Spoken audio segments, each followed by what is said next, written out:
There is a new film out hoping to explore race and its effects on society. It's called Because They Believed, and it documents the experiences of athletes and coaches who took part in all kinds of sports clubs, collegiate and professional sports throughout the civil rights movement of the late 40s, 50s, and 60s. To learn more about the film, we are joined by one of the producers, who's also the founder of Oakland's Multi-Ethnic Sports Hall of Fame. How are you today? I'm doing just great. Thank you for asking. And tell me a little bit about this film and kind of the heart of it. Basically, there's a book that a company has, Companion, that came out about 6 months ago. It's called In the Shadow of Obscurity, but it doesn't have the same subjects in the movie.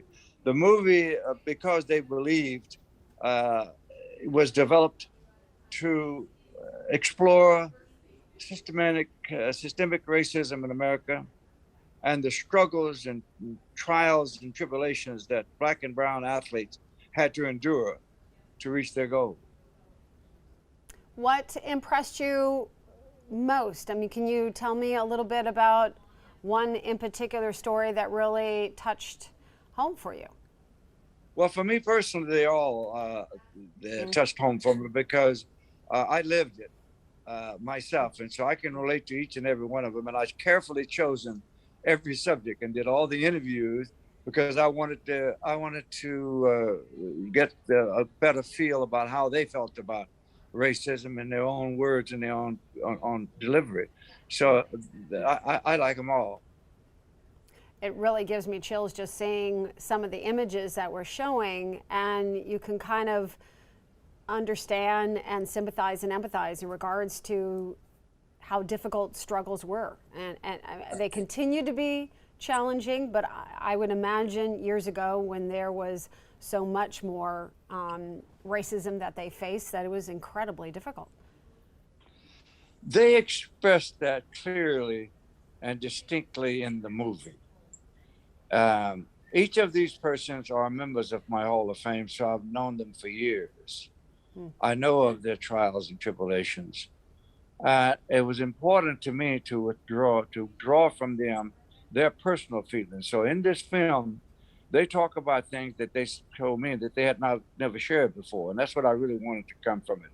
I wanted the real raw feeling that they had when they experienced this. And so consequently, that is reflected in the movie. And when we had the screening on Wednesday night, it received rave reviews. And I asked them afterwards how they feel about it. And each one of them had a different opinion about the subjects, but they're all on pretty much the same level, about the same topic.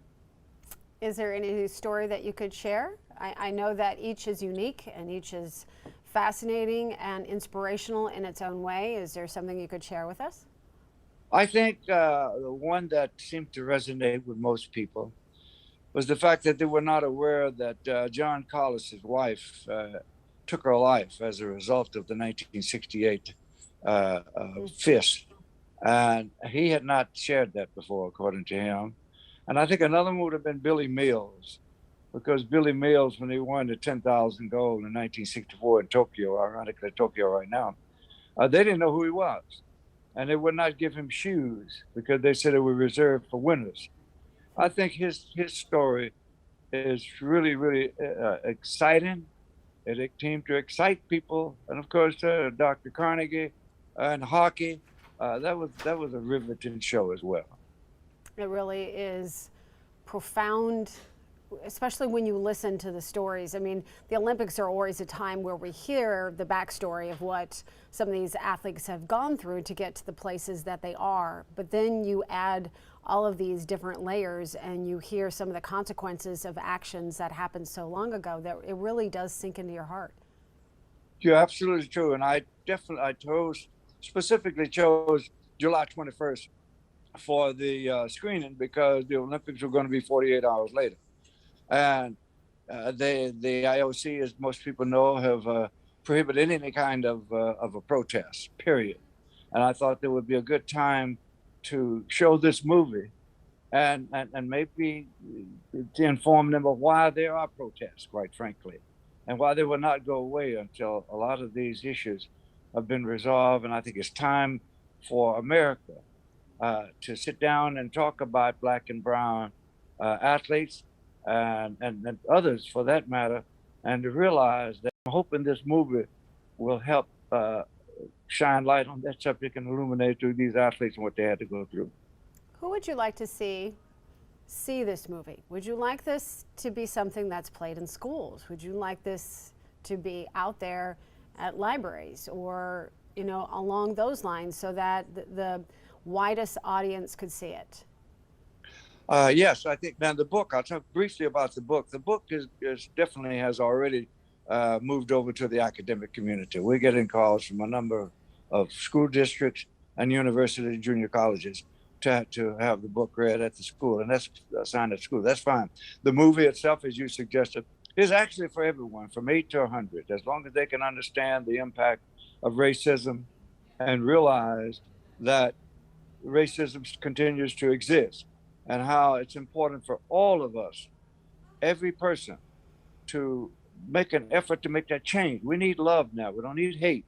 So what I tried to do in this film was to have persons who are being on the news every day, on television, uh, newspapers, etc. That's the Asian American, Native Americans, African Americans, Jewish Americans, as well as Hispanic Americans. They're all depicted in this movie, and they all tell a story of why they endured and why it was important for them to succeed, although they had to face and fight racism on a daily basis.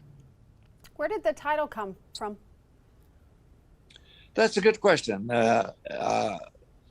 or 4 of them, when I was interviewing them, I asked them, I said, now you're in an individual sport. It's not a team sport. So what motivated you to move forward and achieve your goal? How were you able to achieve that? He said, because I believed. So that was the title, Because They Believed. I love that. Do you think that this is something that, you know, could get even wider viewership by being picked up on one of the cables? You know, so many people stream, you know, have you been approached by anyone like that? Actually, I have delayed that until we had the screening. And now after the screening, and I have an idea of what we really have, and now we're ready to explore the next level. Ironically, yesterday, the Gordon Parks Film Festival out of Kansas phoned and wanted to know if I would submit my film to their festival. That would be the first festival. From that, there will be several other festivals.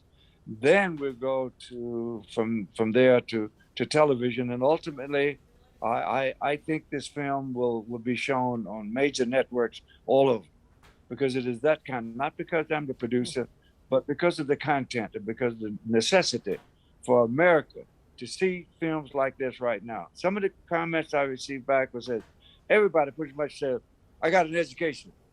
I learned something from this film," and 80% of them that gave this was white. So that told me we were going in the right direction. This is for America, all ethnicities, but we're hoping that the white race will realize that these folks have made major contributions to American sports and in society in general. And we need to get past the hate. That is amazing. Well, I am glad that you believed in bringing this film to our eyes so that we can be better educated, and we appreciate your labor of love. Thank you for joining us today. I want to thank you so much. KRON is the best. Oh, thank you very much.